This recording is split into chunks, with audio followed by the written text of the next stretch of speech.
There's two secondary schools in the town and Peter and his sister have been enrolled in the high school rather than the academy. The high school has a better Ofsted rating than the academy, and the academy, according to their parents, has a long waiting list whilst the high school has plenty of places. They browse online to see what their new town and school looks like. From the satellite view they can see tennis courts, an athletics field, a maze-like layout of buildings around an enclosed yard. The school's website looks about a decade old since it barely fills half of the screen. The pictures on the gallery page take an age to load and typical for a girl. Peter's sister says she likes their tartan skirts. But I hope those bottle green tights aren't compulsory, she groans. Peter Pan tights. Peter suggested with a grin. I'm just glad it's not one of those EP schools, he stated as they scrolled through the online gallery showing the boys and girls in their respective uniforms.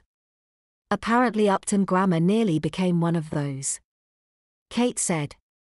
The PTA voted last year and it was 52% against, 48% for, she claimed. I bet the sigh of relief from the Upton boys could be felt as far away as Windsor. Peter said. Isn't there one in Burnham? There's two, his sister stated. Really? Peter quizzed. According to his sister, not only is Burnham's Queen Elizabeth Academy an EP school, but the adjoining Queen Elizabeth Junior School is too. They spend their final week in Slough saying goodbye to their friends and frantically sorting, packing and chucking out many of their belongings. Peter's final day is spent with his two best friends, Noel and Mark, fishing on the Grand Union Canal. Noel's sister Carol joined them and predictably, they didn't get a single bite. They did have fun reminiscing about old times though, and Peter was being mostly optimistic about the move.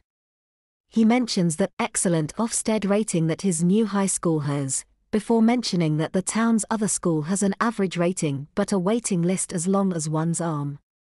Maybe it's one of those EP schools. Mark jovially suggested. Nah. I've already checked that. Peter said. Is it true that Upton Grammar almost became one? They voted on it, but it was voted out. Carol informed them. My sister said it was something like 48% for and 52% against. You sure she wasn't talking about Brexit? Noel grinned.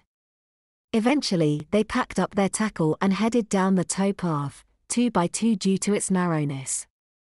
Carol and Peter walked together and much to his surprise, she linked onto his arm and said she was sorry that he was leaving. I've always had a bit of a crush on you, she said. Wow. Peter thought.